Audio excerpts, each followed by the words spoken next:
Buenas tardes a todos. A nombre de MRCI Magic y Legal Cloud, les damos la más cordial bienvenida al taller teórico-práctico para la elaboración del manual de cumplimiento y presentación de avisos, impartido por la licenciada en Derecho Perpetua Clamahuitzoli Ambrosio Ortiz, certificada por la Unidad de Inteligencia Financiera y la Comisión Nacional Bancaria de Valores en materia de prevención de operaciones con recursos de procedencia ilícita. Especialista en Tax Compliance por la Universidad Castilla de la Mancha, España. Licenciada en Derecho por la Universidad La Salle, Oaxaca.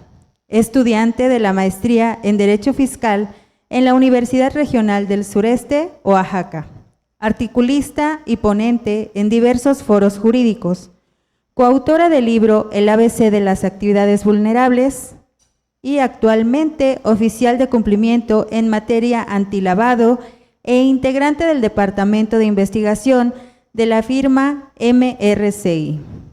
Además nos acompaña Miguel Ángel Pérez Sánchez, quien es licenciado en Derecho por la Universidad Regional del Sureste, investigador jurídico fiscal en el Departamento de Investigación y Desarrollo de Estrategias de la firma Manejo de Recursos y Controles Inteligentes, articulista en la revista Legal Cloud, Premio Ceneval al Desempeño de Excelencia EGEL, finalista en Competencias Nacionales de Litigación Oral.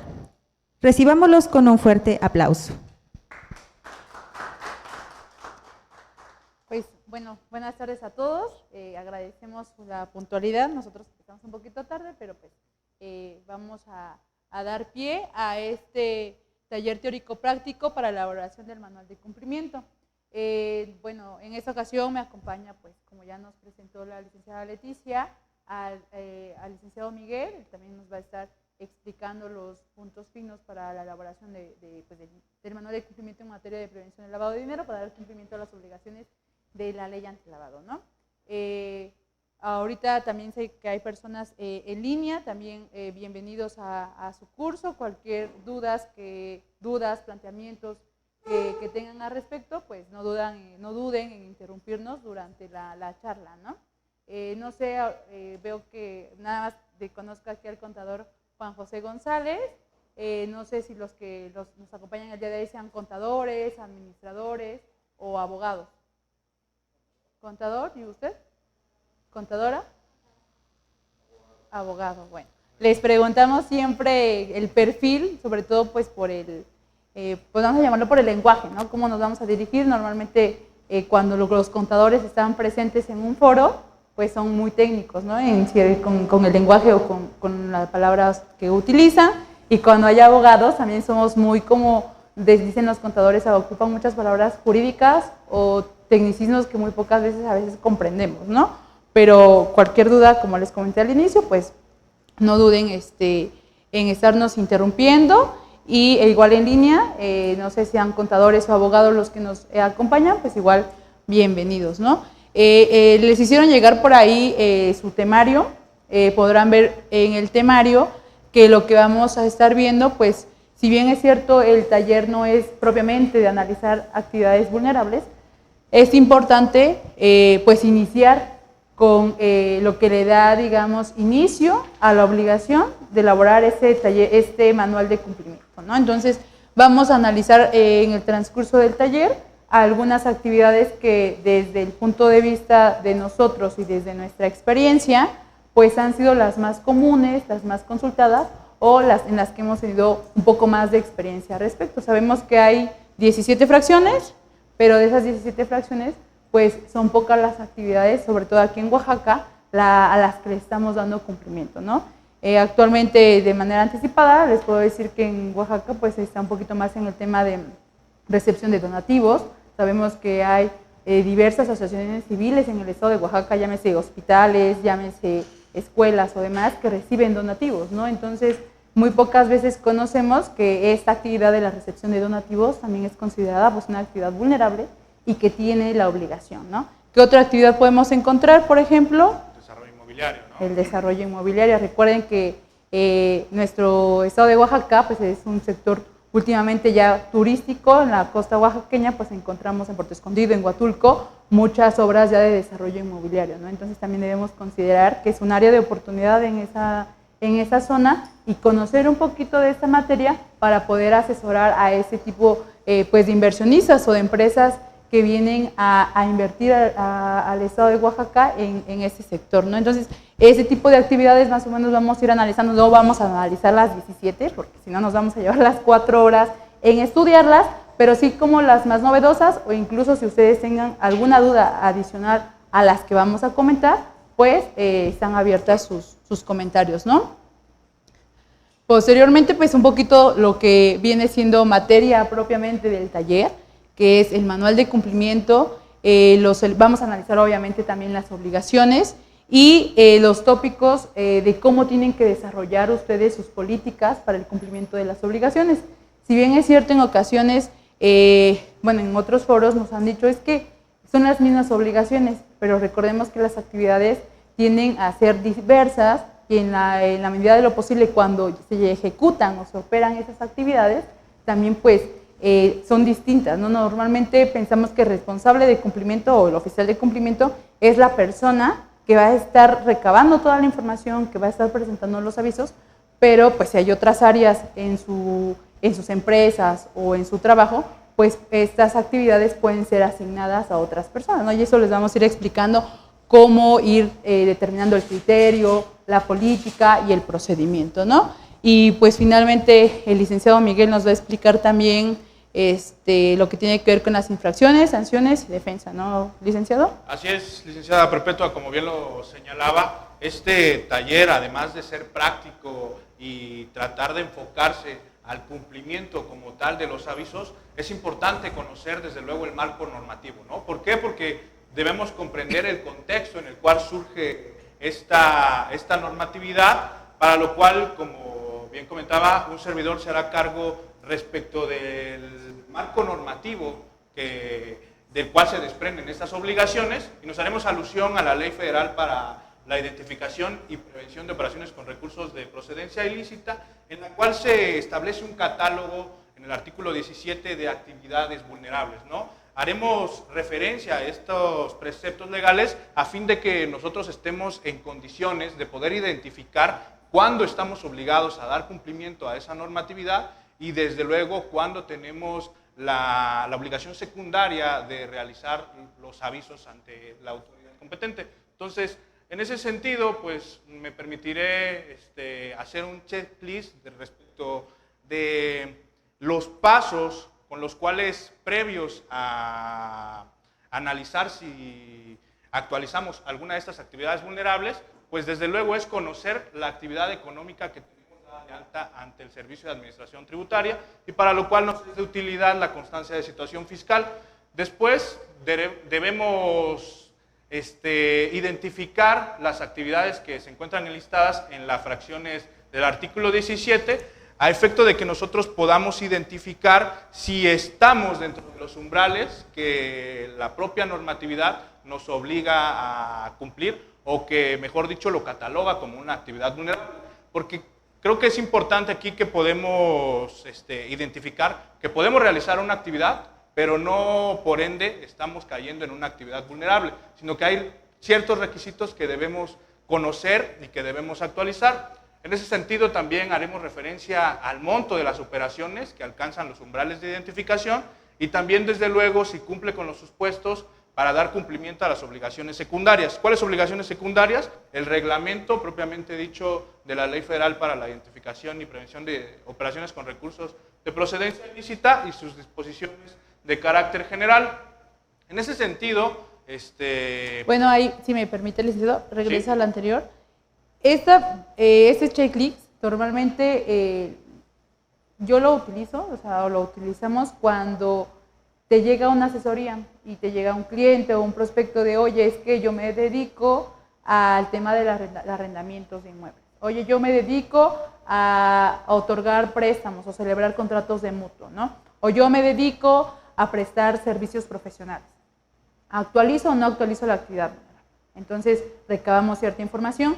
Y ojo en el tema de la actividad económica. Normalmente somos de la idea de que las actividades económicas que se encuentran en la constancia de situación fiscal, pues se entiende que son las actividades que realiza preponderantemente la empresa, pero si bien es cierto, pues no son las únicas, de manera esporádica o de manera pues cotidiana se puede entender que puede realizar otras actividades.